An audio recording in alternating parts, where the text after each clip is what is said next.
በአሜሪካና በኢራን መካከል የሚደረገው ድርድርና የመልእክት ልውውጡ መቀጠሉ ሲነገር ኢራን ሙሉ በሙሉ መብቷን ለማያስጠብቅ ስምምነት እጇን እንደማትሰጥ አስታውቃለች። ኢራን በእስራኤልና በአሜሪካ ተመተውባታል የተባለላቸውን ከምድር ጥልቅ ስፍራ ያሉ ከ50 እስከ 69 የሚሳኤል ምሽጎቿን መክፈቷም ተሰምቷል። ኢራን ለጸጥታዋና ለሰላሟ ዋስትና ካልተሰጠኝ በስተቀር ድርድር አይገዛኝም ስትል አሜሪካ በበኩሏ ጦርነቱ ሊቀጥል ይችላል በሚል እያስጠነቀቀች ነው። ይህንኑ ርዕሰ ጉዳይ በዓለም አቀፉ ትንታኔ ዘገባችንም መርጠን ተመልክተነዋል። ከትንታኔ ዘገባው ጋር ትዕግስቱ በቀለ ነኝ።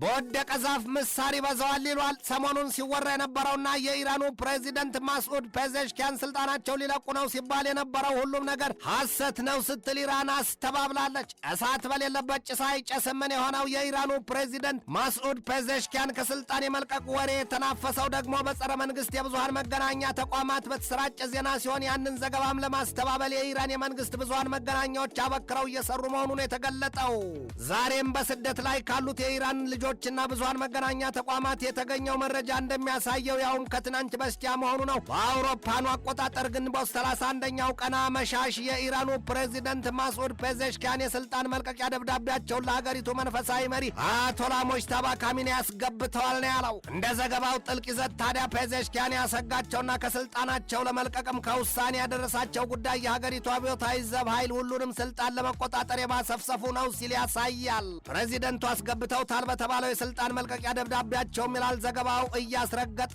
መንግስታዊ ኃላፊነቴን በተገቢው ማስኬድ አስችለኝም በአስቸኳይ መልቀቅ አለብኝ የሚል ነው። ዘገባው በዝርዝሩ ሀተታው ሲያክልም የፕሬዚደንቱን ጥያቄ የሀገሪቱ መንፈሳዊ መሪ አያቶላ ሙጅተባ ካሚኒ ይቀበሉት አይቀበሉት ያለው ነገር የሰጠው ፍንጭ የለም።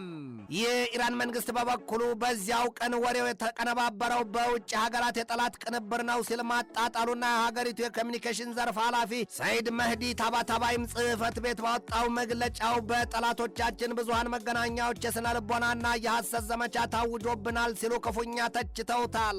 ታባታባይ በማብራሪያቸው ፕሬዚደንቱ ፈጽሞ ከኃላፊነታቸውም ይሁን ኢራንና ህዝቧን ከማገልገል አይነቃነቁም፣ ጠላት ይሸማቀቅ ወዳይ ደስ ይበላውም ነው ያሉት። ኢራን ከአሜሪካም ጋር የሚታቀደውን ድርድር በተመለከተው አቋሟ በጸጥታዋና በሰላሟ ጉዳይ ጽኑ ዋስትና ካላገኘው ስትል ድርድሩን አልቀበለውም ነው ያለችው። አሁን በኢራን ዘንድ አሜሪካም ቱን ኢዝራኤል ሰውን ማመን ቀብሮን ነው ይሉትን ሆነዋልና ያንን የሰማው ዋሽንግተን ደግሞ ጦርነቱ ሊቀጥል ይችላል ሲል እያስጠነቀቀ ነው። በኢራን በኩል ዋናው ተደራዳሪ ሰው መሐመድ ባጌር ቀሊባፍ በሰጡት ማብራሪያ ተህራን ሙሉ በሙሉ መብቷ፣ ሰላሟ፣ ጸጥታዋና ጥቅሟን የሚያረጋግጥ ዋስትና ካላገኘች በስተቀር ከዋሽንግተን ጋር ድርድር ወይም ስምምነት ይሉት ነገር አይታሰብም ነው ያሉት። የእምቧይ ካቢሎትን ኢራንን በዚያ ልክ ያብተከተካትና ያንን መግለጫ ሊያሰጣት ያበቃት ደግሞ የሀገሪቱ ፕሬዚደንት ዶናልድ ትራምፕ የተናገሩት ጉዳይ ነው። ያውም ትራምፕ በንግግራቸው ማንኛውም የሰላም ድርድር ቀይ መስመሮቻችንን የጣሱ መሆን የለባቸውም፣ ያለቀውም ቢያልቅ ቴህራን ዩራኒየም ማብላላትም የኒኩሌር ጦር መሳሪያ መስራት አትችልም የሚል ነው። ዋይት ሀውስ ባወጣው መግለጫው ትራምፕ ወደ መጨረሻው ስምምነትና ጦርነቱ ወደ ማብቃት ተቃርቧል ማለታቸውን ሲገልጥ፣ ኢራን ግን የለም ምኑ ተይዞ ጉዞ ጦርነቱ ሙሉ በሙሉ መጠናቀቁን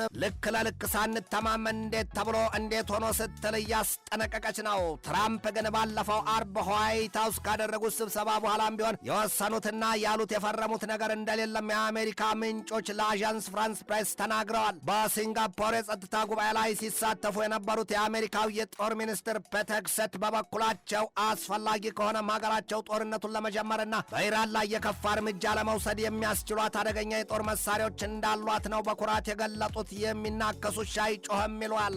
የኢራን የዜና ተቋም ኢርና ባሰራጨው ዘገባው ደግሞ የኢራን ጦር ኃይል የአሜሪካና የኢዝራኤል ንብረት ጠላት ያለውን ለጥቃት የተላከ የሰው አልባ የጦር አውሮፕላን ወይም ድሮን መጥቶ ማጋየቱን ያስታወቀው። ሆኖም ግን አሁንም ዲፕሎማሲው መቀጠሉንም አልሸሸገም። የኢራኑ የዜና ተቋም ኢራን ዛሬም አጽንኦት የምትሰጠውና ለየትኛውም ድርድር የሚሆን ስምምነት በዋና ቅድመ መመዘኛነት በሊባኖስ የተያዘው ጦርነት የመቆሙ ነገር መካተት አለበት የሚል ነው። የኢራኑ የውጭ ጉዳይ ሚኒስትር አፈቀላጤ ኢስማኤል ባካሄ የትራምፕ ቅድመ ሁኔታዎች ይሄ ግዴታ የሚለው አባዜው ከ47 ዓመታት በፊት ያበቃ ሞቶ ያልተቀበረ ጉዳይ መሆኑን ይወቀው ሲሉ አጣጥለውታል። በኢራንና በአሜሪካ መካከል የመልእክት ልውውጡ ቀጥሏል። ነገር ግን ደግሞ ፈጽሞ የመጨረሻ ውሳኔና ስምምነት አልተደረሰም ነው ያሉት። ትራምፕ አሉ ቴህራን በሆርሙዝ የውሃ ወሽመጥ ያጠመደቻቸውን ፈንጆች በነቂስ ማስወገድ አለባት።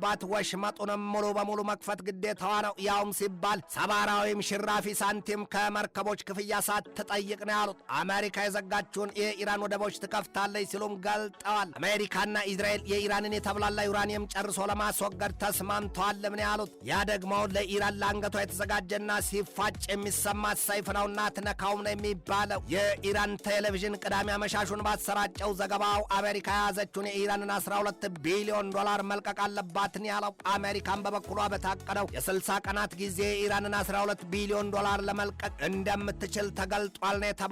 ይሄ ግን ይላሉ ተቾቹ የህልም እንጀራ ነው። አረ እንዳውም ዋይት ሃውስ በቅርቡ ባወጣው መግለጫው የዚህ አይነቱ የኢራን ሐሳብ ቅዠትና ምኞት ሲል ነው ያጣጣለው። የኢራኑ የዜና ተቋም ፋርስ ኒውስ በበኩሉ ኢራን በሆርሙዝ ወሽመጥ የምታስከፍለውን የመርከቦች ክፍያ ታቆማለች የሚለውና የሆርሙዝን የውሃ መተላለፊያ ወሽመጥ ትከፍታለች የሚሉት ነጥቦች በድርድሩ ያለመካተታቸውን ያሰመረበት የኢራኑ የዜና ተቋም ኢስናም ባሰራጨው ዘገባው የኢራኑን ህግ አውጪ ምክር ቤት አባል አሊ ረዛ ሳሊምን ዋቢ ባደረገበት ስርጭቱ ኢራን በሆርሙዝ ወሽመጥ ላይ ያላት ሉዓላዊነትና የበላይነቷ ቀድሞው ነገር በአሜሪካ የሚሰጥና የሚነሳ አይደለም ነው ያለው። ወዲህ ኢዝራኤል በሊባኖስ የያዘችው አስከፊ ጦርነት ተባብሶ መቀጠሉን ኢራን በምሬት ስትገልጥ የኢዝራኤል ኃይሎች የሊባኖስን ምድር ከ30 ኪሎ ሜትር በላይ ወይም ከ20 ማይል በላይ ዘልቀው መያዛቸውን የተሰማው በአንድ ፊት ድርድርና የተኩስ አቁም፣ በሌላ ወገን ደግሞ የጦርነት ዝግጅት ግማሽ ጎፈሬ ግማሽ ልጩ ይሉትን መሆኑ ነው። የሊባኖሱ ጠቅላይ ሚኒስትርም ምርር ባለው ስሜታቸውና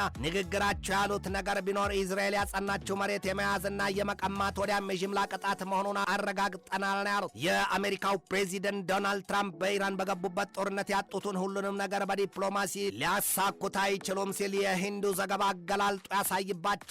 ከከፋው ወደ ባሰው ሆኖባቸዋል ምን ያላቸው ፍሮም ባድ ቱ ወርስ። መጀመሪያውኑ ትራምፕ ከህዝባቸውም ሳይሆን ከወዳጃቸው ከኔታንያሁ ወይም ቢቢ ጋር ብቻ መክረውና ዶልተው የገቡበት የኢራን ጦርነት ብዙ ግቦችን ያስቀመጠ እንደነበር አይዘነጋም። የኢራንን ጦርነት አሸንፎ የአያቶላዎቹን አገዛዝ ጨርሶ ለመንቀል የኢራንን የኒውክሌር ጦር መሳሪያ የመስራትና የመታጠቅ ትልም ማስወገድ፣ ዩራኒየም ማብላላት ይሉት ጉዳይ በእንጭጩና በለጋው ሐሳብ ሆኖ እንዲመክን ማድረግ፣ የኢራንን ሚሳይሎችም የውጤት ርቀታቸው ከክላሽ የረዘመ እንዳይሆን የማሳጠር፣ ኢራን በመካከለኛው ምስራቅ ቀጠና ለምትሰንቅና ለምታስታጥቃቸው ኃይሎች እንዳብነትም ለጋዛ ሰርጡ ሐማስ፣ ለአላቅሳ የሰማዕታት ብሪጌድ፣ ለአልቃሰም ብሪጌድ፣ ለኢስላሚክ ጅሃድና በሊባኖስ ላለው የህዝቦላ፣ በኢራቅና በሶሪያ ላደፈጡት የካታይብ ህዝቦላና ለሌሎች ኃይሎች የምትሰጠውን ማንኛውንም ድጋፍ እርግፍ አድርጋ እንድትተው ማድረግ የሚል ግብ ይገኝበታል። ሁለቱ አሜሪካና እስራኤል ለማሳካት አልተቻላቸውም የሚባልላቸው ይኸው ቅዳቸው ኢራንን ሲገፈትሯት የምትወድቅ ሳትሆን መልሳ የምትገፈትር ሆናባቸዋለች ችሏቸዋል። ጦርነቱ ለትራምፕ በመጥፎ ሁኔታ ስም የሚሰብር ሆኖባቸዋልም ሲል የሂንዱ ዘገባ ይተነትናል። ትራምፕ አሸንፋለሁ ሲሉ የገቡበት ጦርነት አፈርጥ ብላ ሄዳ ሳብጣ መጣችን ሆኖባቸዋል። የአሜሪካ ሹማምንት ገሚሶቹ ሀገራቸው በኢራን የያዘችውን ጦርነት ትገፋበት ዘንድ ሲያማክሩ ይሰማል። ለዚህ ደግሞ እንደ ማሳያ ሴናተር ሊንድሴይ ግርሃም ያሉትን መጥቀስ ይበቃል። ትራምፕ የመርዝ ኪኒን የተባለለትን የኢራን ድርድር ጉዳይ ያጠነክሩት ዘንድ ማወትወታቸውን የተሰማው ሆም ኦፍ ዘ ኒውስ ዴሞክራሲ ይላቸዋል ትራምፕን። ትራምፕ ሙሉ በሙሉ ከራሳቸው ጋር የሚጋጭ አቋም አንጸባርቀዋል ስላሳይቶባቸዋል። ትራምፕ ከፎክስ ኒውስ ጋር በነበራቸው ሰፊ ቃለ ምልልስ መጀመሪያም አሜሪካ በኢራን መግባት አልነበረባትም ሲሉ ትራምፕ በኢራን ጦርነት ለተሰዉባቸው 13 ወታደሮቻቸውና ለቆሰሉባቸው በመቶ የሚቆጠሩ ወታደሮቻቸው የተጸጸተ ልባቸውን አሳይተዋል። ጉዳዩ የፈሰሰ ውሃ አይታፈሰን ሆኖባቸዋልና መለስ አድርገው ደግሞ ፕሬዚደንቱ ሀገራቸው ባለፈው ሳምንት መጨረሻ ቀናት የኢራንን ዋና የሰው አልባ የጦር አውሮፕላን ወይም የድሮን ማዘዣ ሰፈር በጎሩክና በቀሺም ደሴት ክፉኛ አውድማለች ብለዋል። ኢራን የአሜሪካውን USMK-1 ሪያፖር ድሮን መታ ማጋየቷን ተከትሎ አሜሪካ ለዚያ የኢራን ጥቃት የወሰደችው የበቀል አጸፋ ምላሽ መሆኑንም አስረድተዋል። አያዞር ሲዞር አደረ ይሉትን ያስታውሷል። ትንታኔ ዘገባውን ስናዘጋጅ በዋቢነት ኤዥያ ቱዴይን፣ ኤዥያ ዋንን፣ ኢንዲያ ቱዴይን፣ ፎክስ ኒውስን፣ ቮይስ ኦፍ ኤሚሬትስን፣ ፍራንስ 24ን፣ ሮው ስቶሪን፣ ቴሌግራፍን፣ ቻሪቲ ወርልድና ጄሩዛሌም ፖስትን ተጠቅመናል።